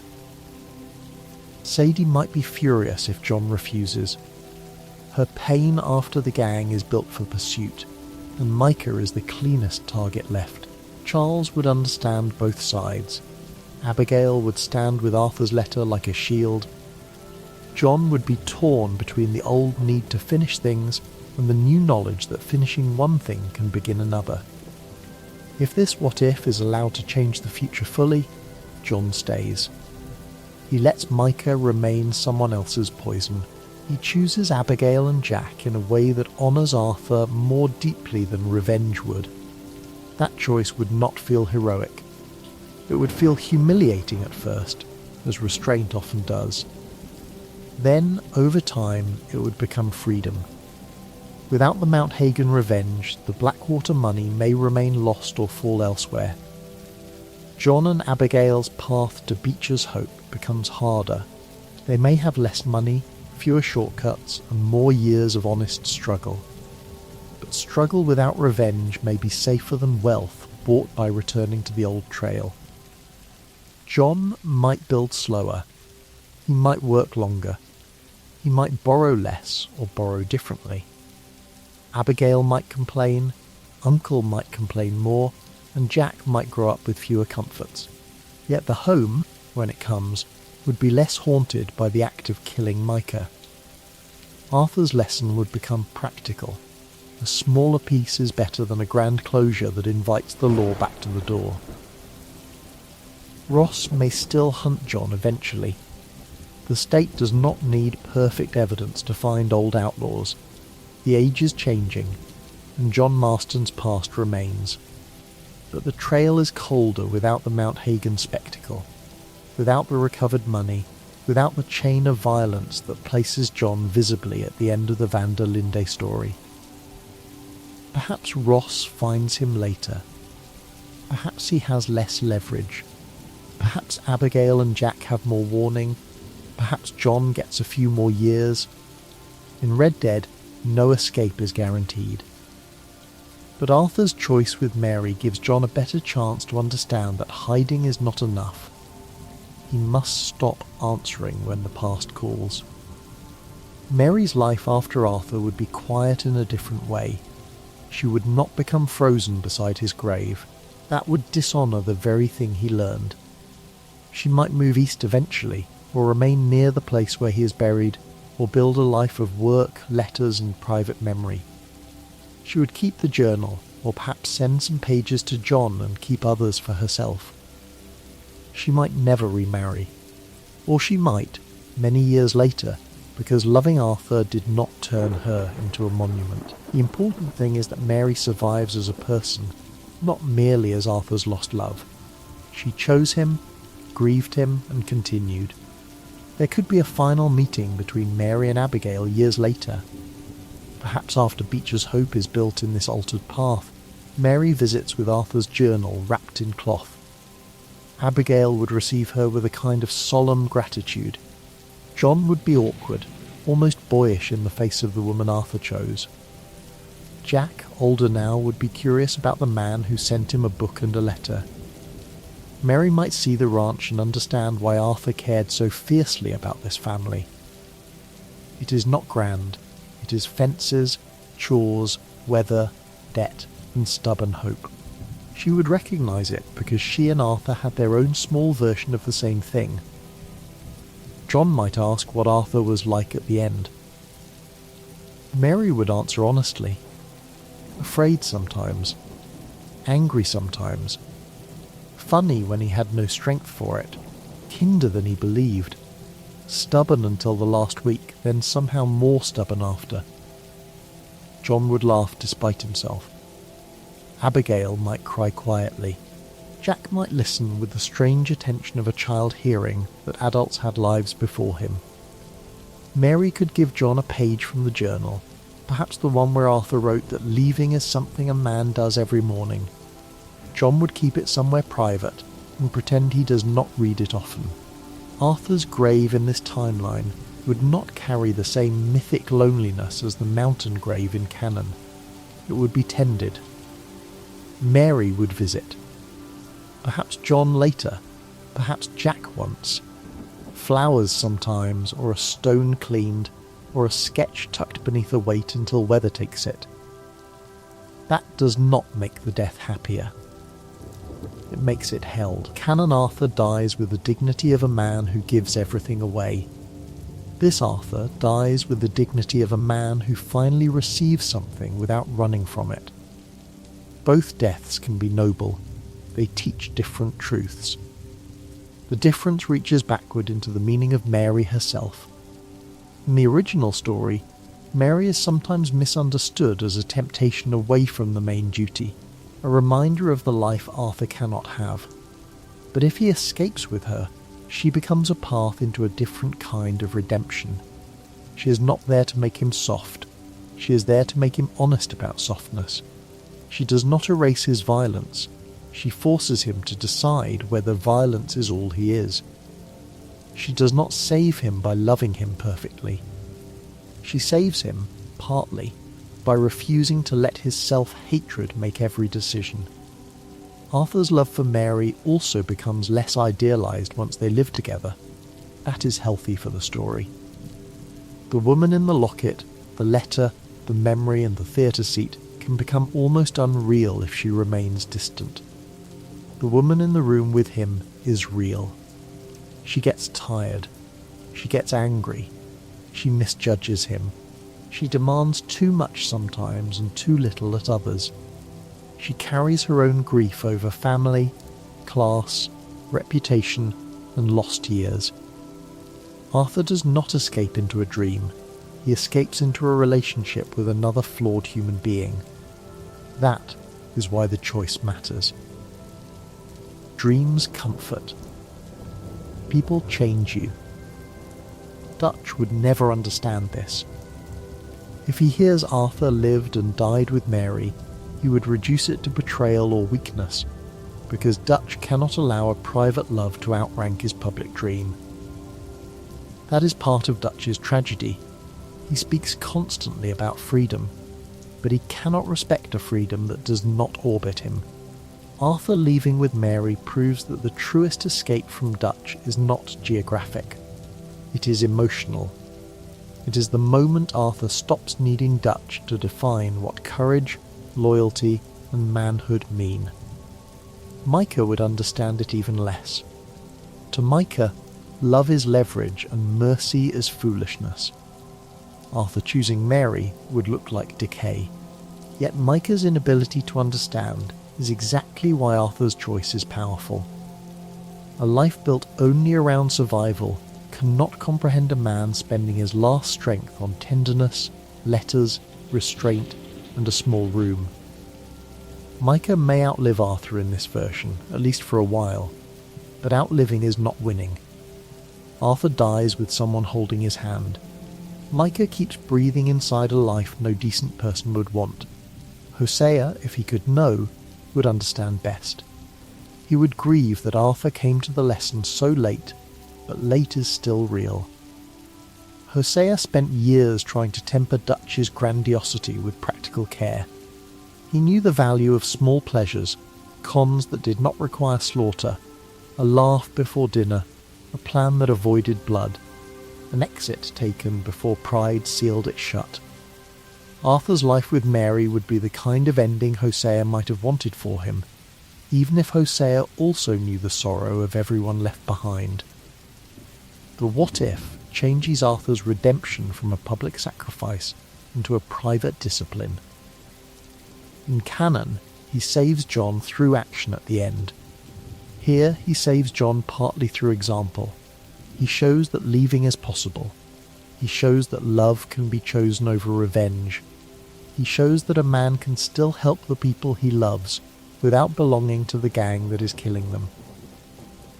He shows that accepting care is not cowardice. These lessons are quieter than a final stand, which means they might last longer if John is brave enough to live by them. This version also changes what the title of redemption means. Redemption is often imagined as a great final payment, one act large enough to balance the scales. Arthur's canon ending has that shape. He spends the last of himself getting John out. With Mary, redemption becomes smaller and more daily. Apologize, rest, tell the truth. Send money to people harmed. Refuse Micah. Write to John. Let Mary stay. Stop turning shame into disappearance.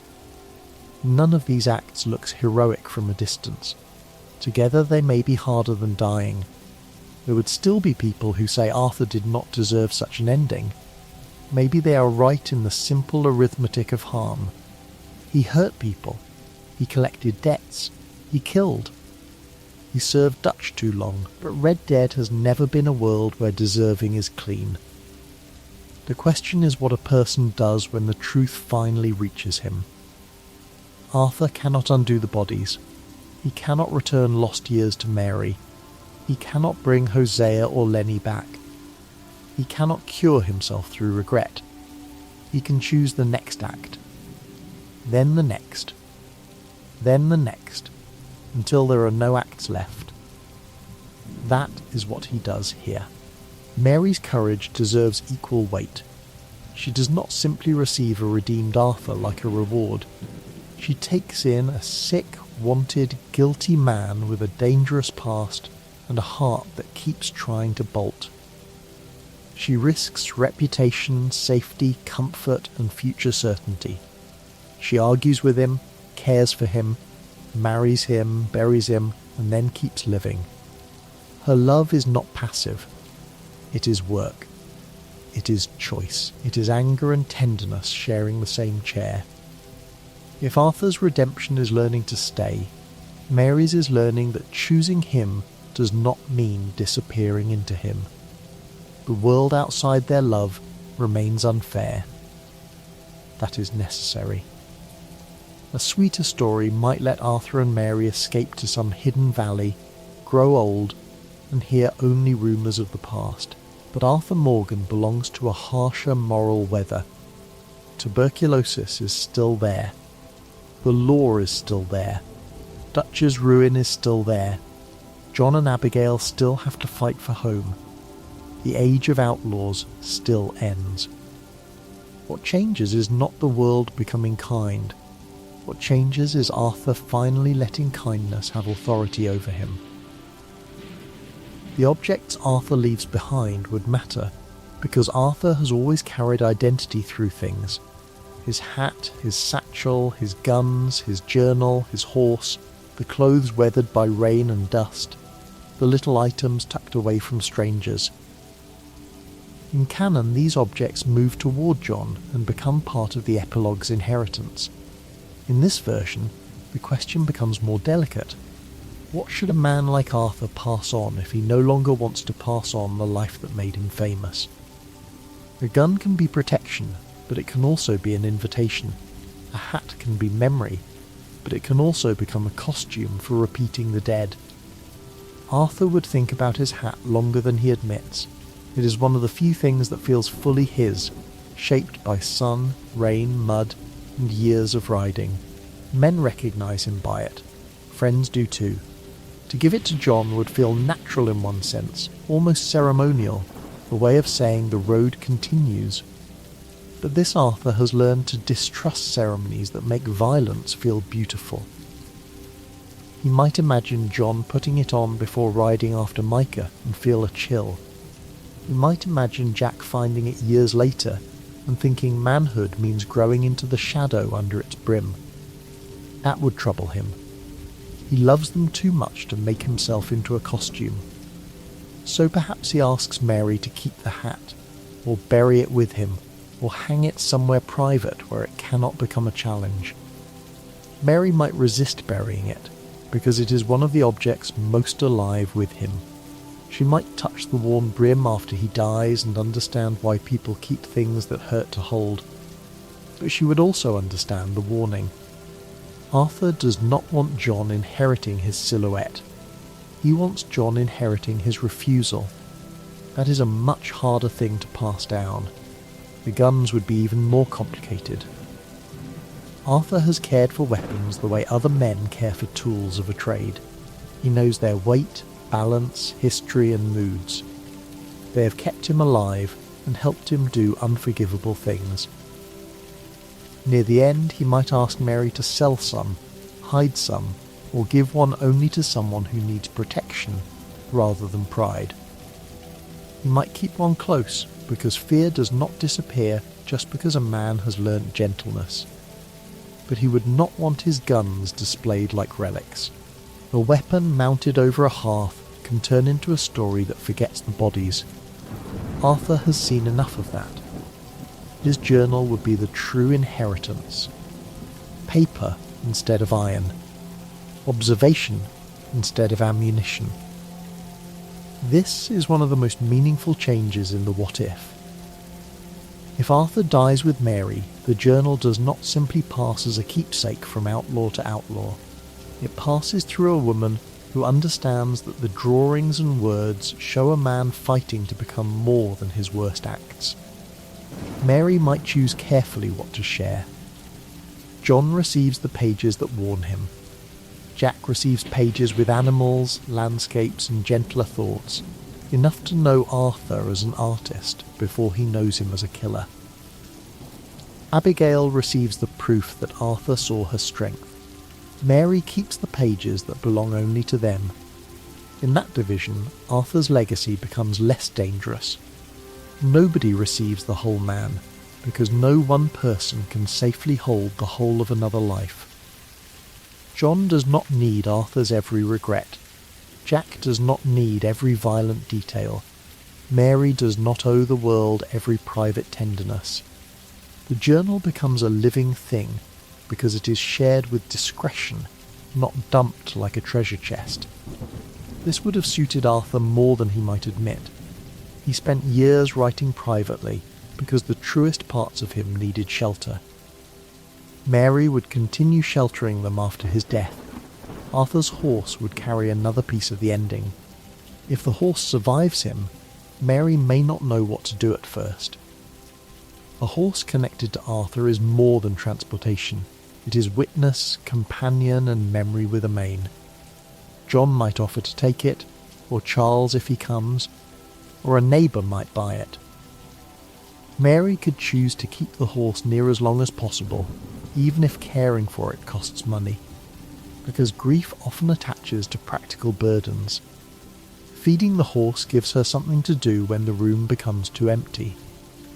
The animal's quiet presence becomes part of mourning, not dramatic, just steady. The satchel, meanwhile, might reveal Arthur's strange mixture of brutality and tenderness. Inside could be letters, scraps, herbs, ammunition, money, old photographs, a pencil, a watch, food wrapped badly, small objects collected without clear purpose. Mary sorting through it after his death would be one of the most intimate scenes in the aftermath. A life reduced to pockets. She might laugh through tears at the absurdity of some items. She might pause over blood-stained cloth or a child's drawing. She might find something from their past that he kept all those years and feel the old ache sharpen.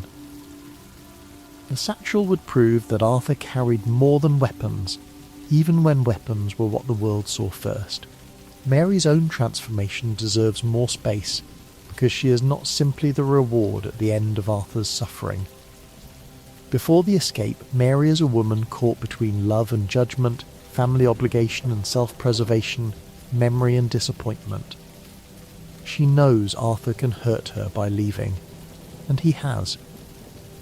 She knows her father can manipulate her, and he does. She knows society has rules that punish women more sharply for romantic mistakes. Running with Arthur means she stops letting those forces decide the shape of her life. She does not become reckless, she becomes self-owning. Her father would not disappear from her mind. Even if she cuts contact, his voice may remain as a habit of shame. He would say Arthur ruined her. He would say she threw herself away. He would say she confused pity with love.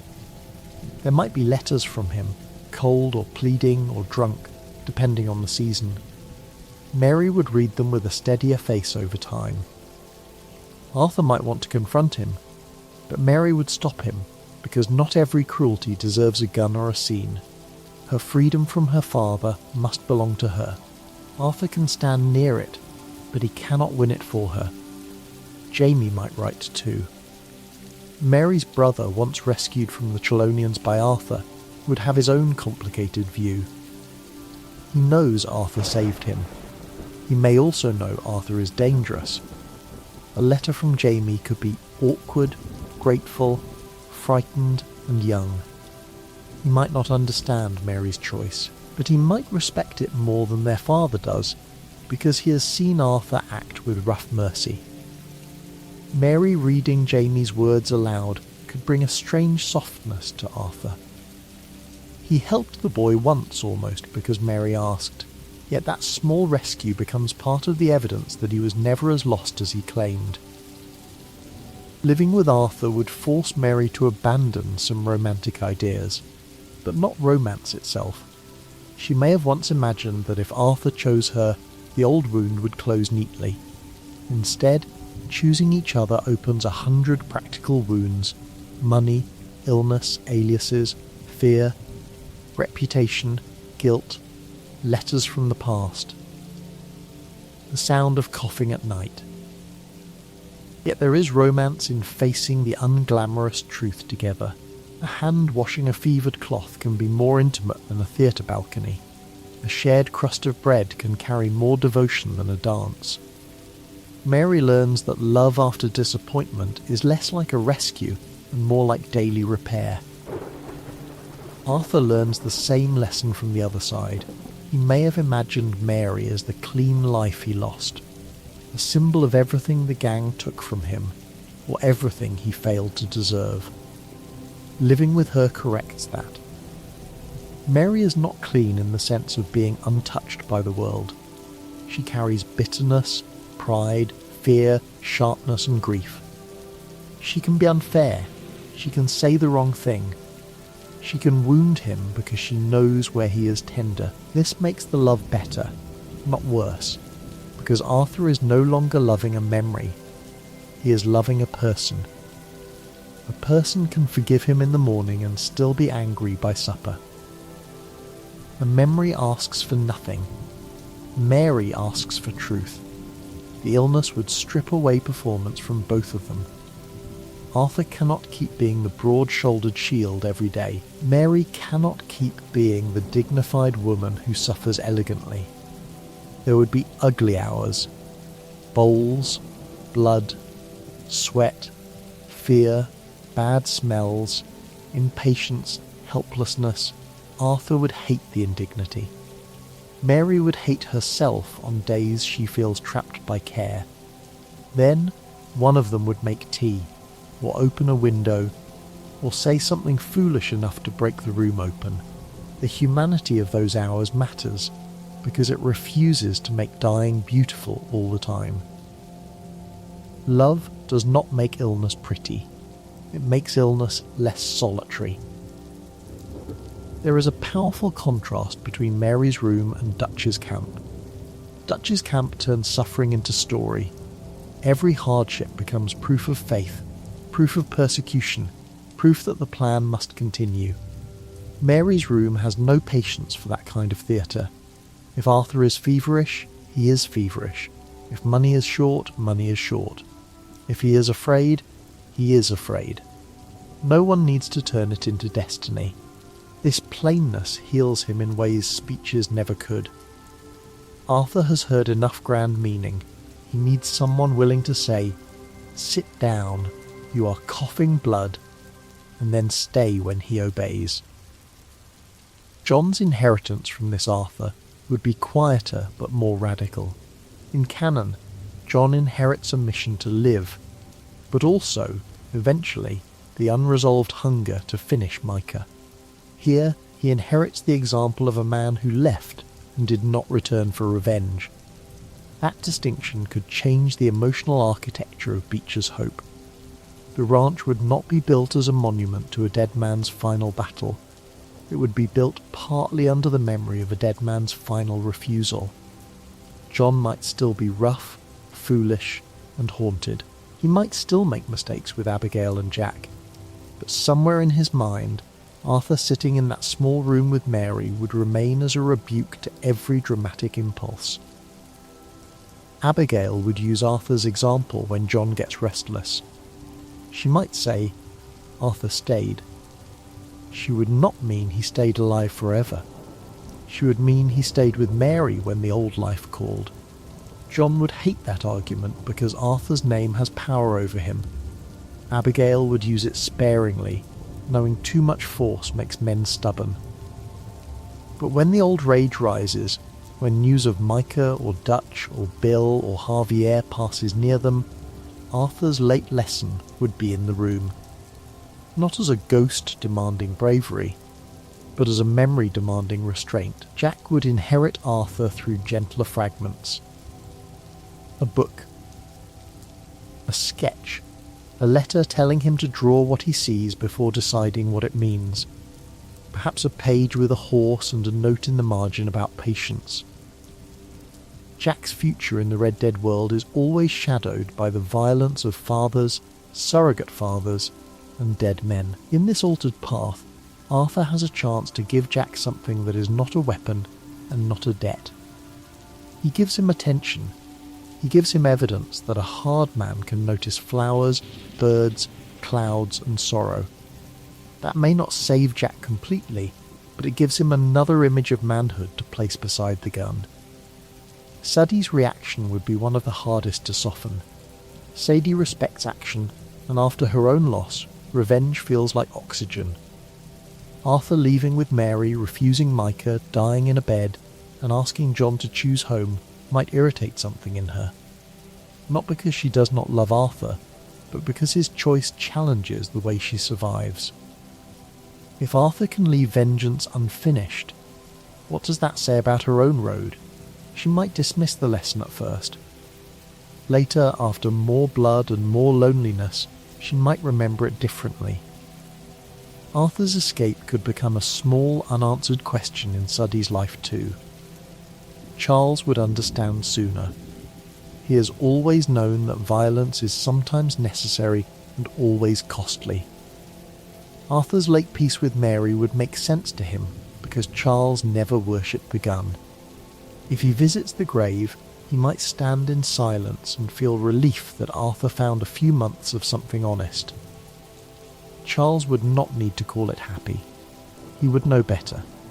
He would simply recognise that Arthur's final path was his own, chosen with more clarity than many men ever manage. Dutch, wandering somewhere in the later years, might hear a rumour that Arthur died with Mary. The news would pass through him like a knife he refuses to acknowledge. He might say Arthur was weak. He might say love tamed him. He might say the sickness would have killed him anyway. But in private, perhaps, Dutch would feel the deeper wound. Arthur escaped the story Dutch wrote for him. Dutch could survive betrayal, law, poverty, and defeat by turning each into proof of his own tragic importance. Arthur leaving with Mary offers no such proof. It simply says Dutch was not the centre of Arthur's soul forever. That is a truth Dutch would rather die than hold. Micah would mock it if he heard, but mockery would only show the poverty of his imagination. A man like Micah cannot understand a victory that leaves no corpse. He would see Arthur's death in bed as weakness, because he measures men by dominance. Yet Arthur's small room with Mary contains something Micah never gets close to: trust. Someone saw Arthur weak and did not use it against him. Someone knew his worst and stayed without being bought, bullied, or fooled. For Micah, that kind of loyalty is almost supernatural. He can sneer at it, but he cannot touch it. The altered future would remain uncertain, and that uncertainty suits the tone. Maybe John avoiding Micah delays Ross but does not erase him. Maybe Ross still comes, older and colder, because governments have long memories when they want to. Maybe John, having learnt more from Arthur, prepares better, sends Abigail and Jack away sooner, or refuses the Bureau's terms differently. Maybe the tragedy of Red Dead Redemption still arrives in another shape. But even if history remains harsh, Arthur's choice gives the people he loves more than one path to follow. They no longer inherit only the beauty of sacrifice. They inherit the courage of departure. If Mary visits Beecher's Hope years later, she might stand at the fence and understand why Arthur fought so hard for this little family from a distance.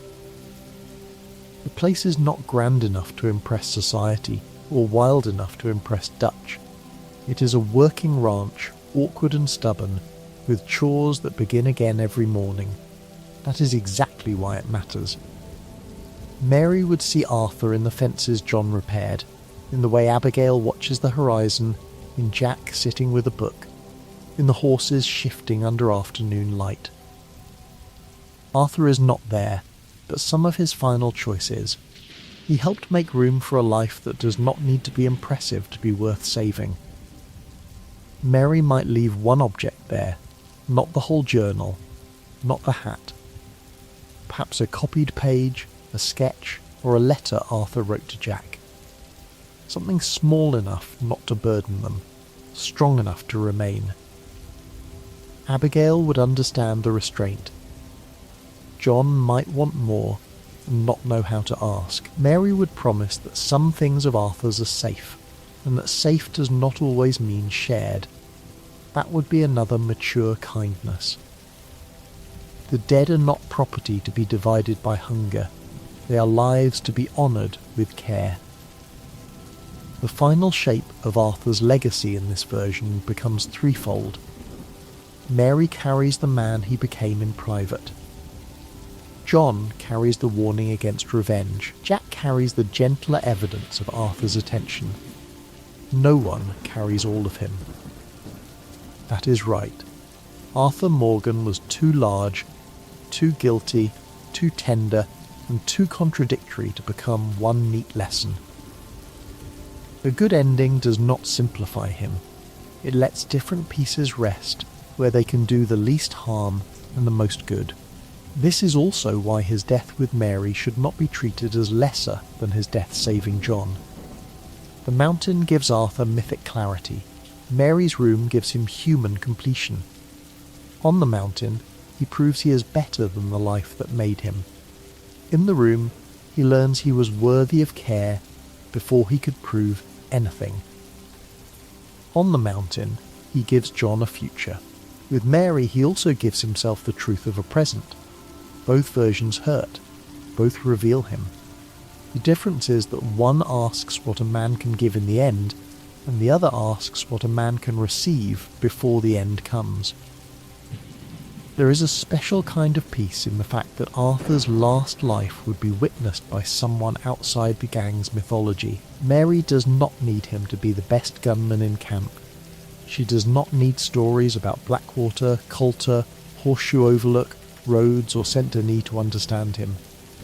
She knows those places matter, but she meets him in the aftermath, where a man's legend has less use than his honesty. This means Arthur's final identity is not controlled by Dutch, Micah, the Pinkertons, or even John. Mary sees him making soup badly, trying to fold a blanket with one hand full of journal pages, swearing at a broken latch, falling asleep in a chair because he pretended not to be tired. She sees the unheroic evidence of change. That unheroic evidence may be the most precious part of the whole imagined ending.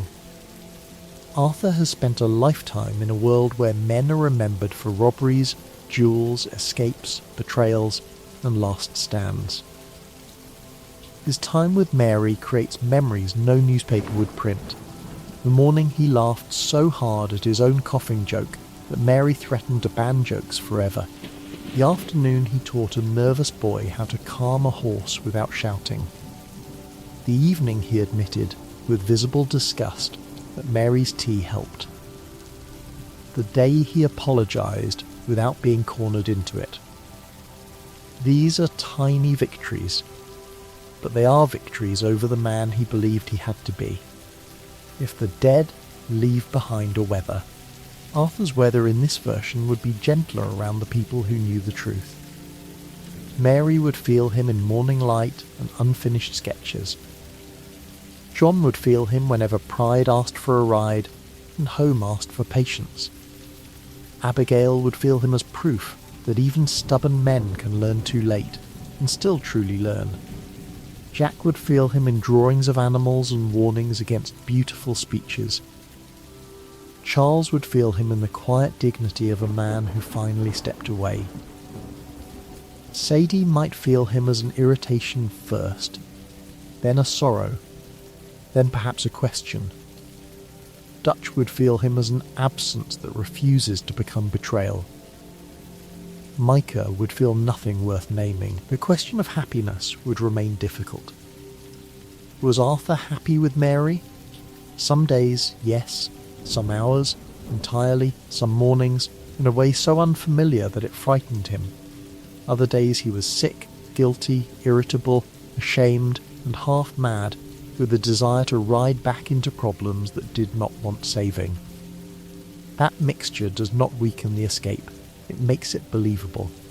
Happiness for Arthur Morgan could never be a clean field with no shadows.